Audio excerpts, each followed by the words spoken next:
Hello, welcome to the Chemistry Lab. I'm Professor Sproul, and today I'm going to be starting a series of short vignettes that will be describing some areas of chemistry that have given former students some pause for difficulty. My cameraman and I will be working together to see if we can record some useful information that will help you as we proceed through this course. Measurements are an important aspect of all areas of science, and today we're going to be looking at how measurements are made, what is recorded, and how those measurements can be used. Consider a patient who has gone to a doctor's office and has been feeling ill and is going to be checked by the doctor. But before that patient is looked at by the doctor, a nurse or nursing assistant will take some vital signs. Those vital signs would include things such as height and weight, temperature, maybe blood pressure and pulse rate. Those recordings are important for the patient because they will provide the doctor with information from which he can determine what it is that's going on with the patient. So if you will, let's take a moment and visit with a nurse who is working with a patient and see what recordings, what measurements, and what use can be made of these measurements. What's the dummy's temperature? It's 100. Exactly? No, it's 100.4.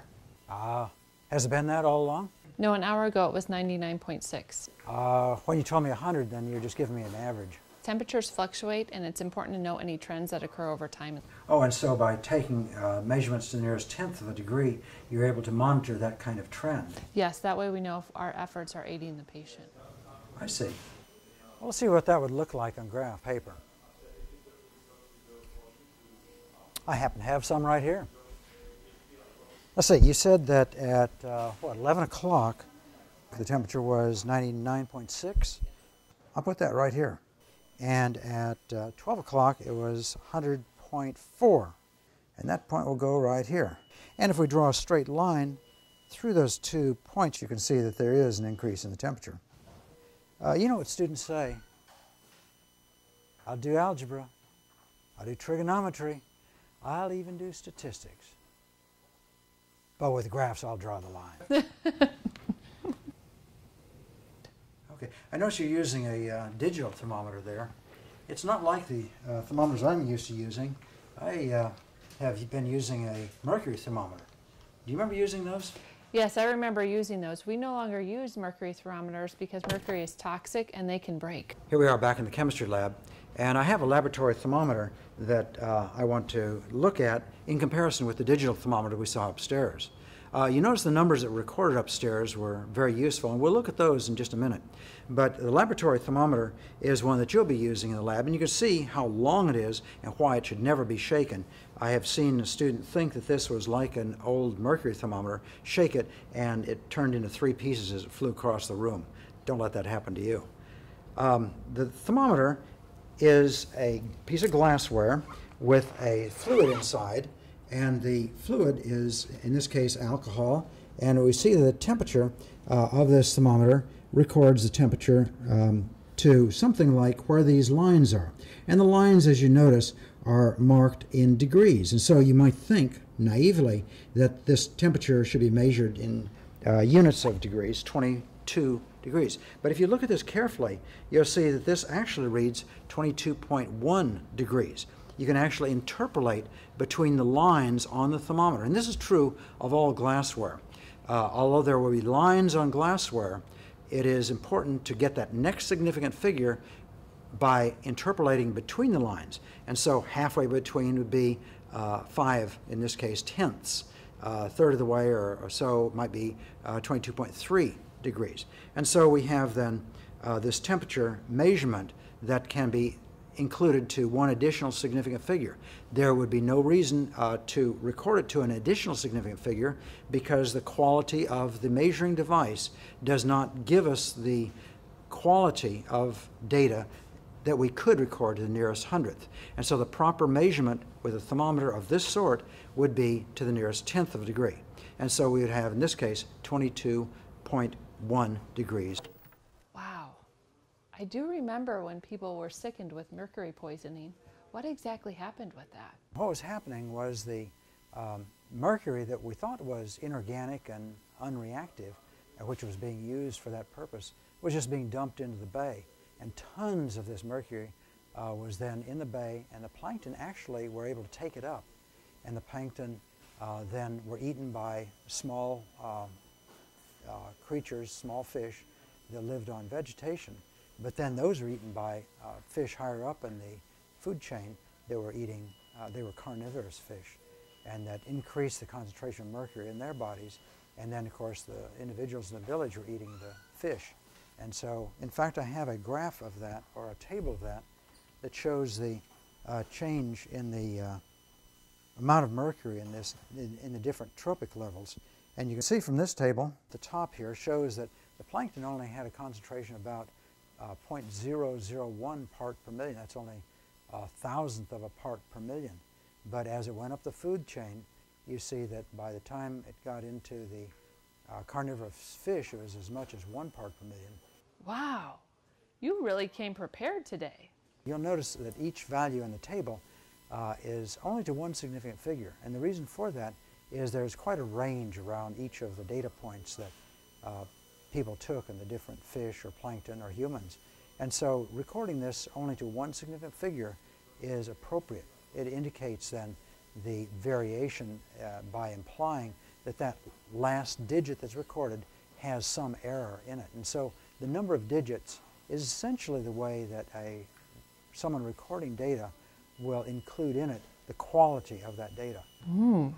I thank you for all of your assistance in talking to me about temperatures. Thanks a lot for your help. The nurse has shown us that temperatures can be measured to the nearest tenth of a degree using the digital thermometers that she was using. And this is similar with all other materials that we'll be using here in the chemistry lab. We want to record temperatures or volumes or masses to the number of significant figures that the apparatus will allow us. Now, when we record these numbers, well, let's look at the numbers that the nurse gave us. You notice she gave us a value of 99.6 as the temperature that was taken at, I guess it was 11 o'clock, and 100.4 that was taken at noon. And so those numbers record two different things. One is the value of what was recorded, but the second thing was the number of significant digits. Notice that she was able to record to the nearest tenth of a digit, and so she recorded both values to the nearest tenth. She also averaged the values, or gave us an average, and she said about 100 degrees. Now, to show that 100 degrees is accurate to the nearest unit, we could put a decimal point here, and that implies that this unit place is also significant. Now, there are some problems, though. If you notice that the nurse, when she told us the temperatures, she left something out. Did you notice what that was? Did you notice what that was? Our cameraman didn't notice? I wonder if you did. Well, what she left out was something that she assumed we already knew. These temperatures were measured in degrees Fahrenheit. And so properly, the way she should have written those down is degrees F in both cases to indicate what the units were.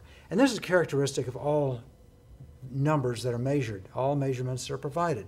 In order to pass along as much information as possible, three things are necessary. One is the value of the measurement.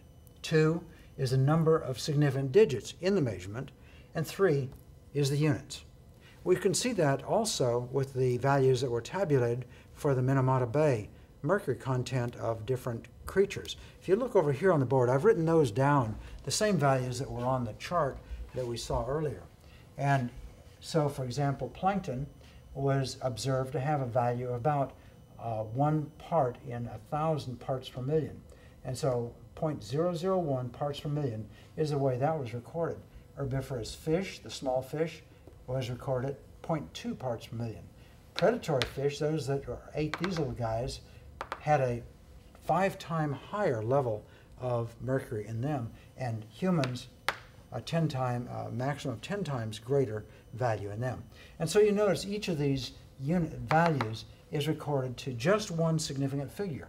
Here we see that the value is recorded in the tens place. Here in the units place, here this value was to the tenths place, and this value was recorded to the nearest thousandths place. And so each one of these values implies that there is an error. For example, this value could have been as much as maybe 2.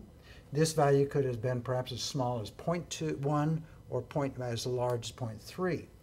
And so this could be maybe 8 or 10 or 12. But there's an error in that because each individual that was measured had some variation in them. So recording the number of significant digits passes along the information that we need when we pass information on, or when you will take an exam and pass that information to me. So always remember, whenever a measurement is made, there are 3 things that are necessary. 1 is the value of the measurement. 2 is the number of significant digits in the measurement. Here there's only 1 significant digit. Here in the tens place, here in the units place, here in the tenths place, here in the thousands place, but only 1 digit is significant. Whereas over here, we see that there are 3 or 4 significant digits. And so we need to record the value, the number of significant digits, and finally, and of course importantly, the units. Well, that's all for today, and I hope that you'll be able to take this information and use it as you do your homework and do your quizzes and exams. And I wish you the best in studying, and I wish you effective studying in your semester that's coming along. See you later.